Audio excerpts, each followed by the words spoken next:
May comment sabi dito, walang bahay daw na politika pero si Marcoleta kung ano-anong pinagsasabi. So, ngayon, liwanagin natin. No?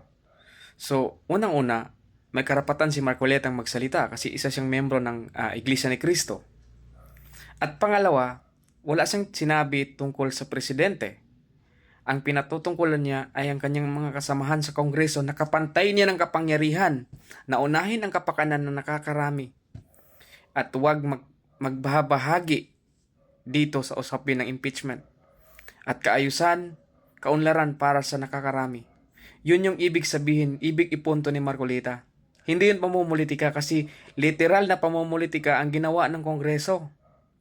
Hindi maaksyonan ang maraming bagay, maraming problema dito sa bansa dahil inuuna nilang puntiryahin yung kalaban nila sa politika. Hindi itong pagtaas ng kuryente, pagtaas ng bilihin, hindi itong inuuna ng Kongreso, kundi yung mga bagay na kung saan nakakasira sa kaayusan at katiwasayan ng bansa. Kung nakakaintindi ka, unawain mo mabuti yung pinagsasabi ni Marcolita kasi sinasabi niyo dahil may kapantay sila ng kapangyarihan sa mga taong nasa Kongreso na dapat unahin ang kapakanan ng mga manggagawa, kapakanan ng mga presyo ng bilihin at unahin ang kapakanan ng nakararami. Yun lang, maraming salamat.